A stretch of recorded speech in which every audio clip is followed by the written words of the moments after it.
बिल्लाहि मिनश्शैतानिर्रजीम बिस्मिल्लाहिर्रहमानिर्रहीम। अस्सलामु अलैकुम।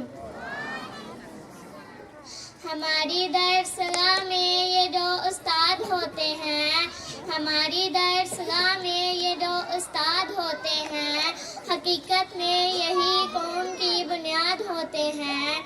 मेरे प्यारे साथियों, आज मुझे जिस मौजू पर लफ्ज़ कुशाई करने का मौका मिला है वो है उस्ताद का मुकाम। मेरे अजीज साथियों, जब मुझे ये मौजू मिला तो मैं सोच में पड़ गई कि शायद मैं इस मौजू पर इंसाफ कर सकूंगी या नहीं।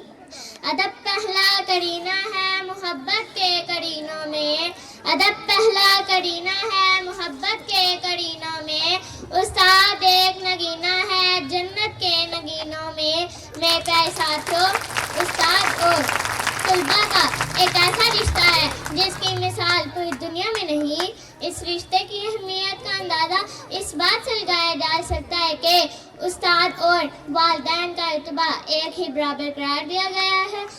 हाज़रीन इकराम, अगर उस्ताद की तारीफ सुनना चाहते हैं तो सुनिए।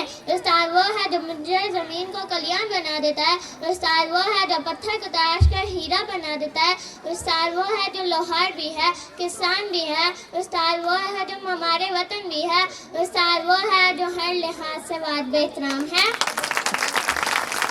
इमाम गज़ाली ने उस्ताद के बारे में फरमाया, मेरे हकीकी बाप ने मुझे आसमान से ज़मीन तक पहुंचा दिया, पर मेरे रूहानी बाप ने मुझे ज़मीन से आसमान तक पहुंचा दिया। खिज़ां के मौसम में भी बहार देते हैं, खिज़ां के मौसम में भी बहार देते हैं, उस्ताद वो हैं जो तलबा को तरबियत से निखार देते हैं।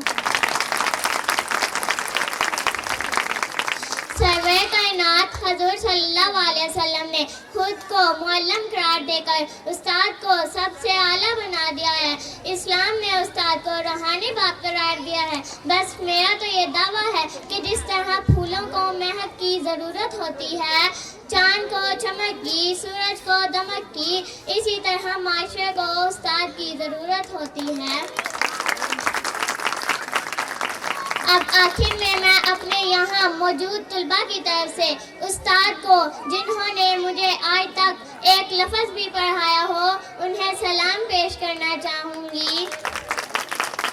पेश रूह है, पेशवा है, तू है इमाम, पेश रूह है, पेशवा है, तू है इमाम, तेरी अज़मत तेरी रिफ़त को सलाम, ऐ मेरे उस्ताद तू है ज़िशान, तेरी अज़मत तेरी रिफ़त को सलाम। शुक्रिया।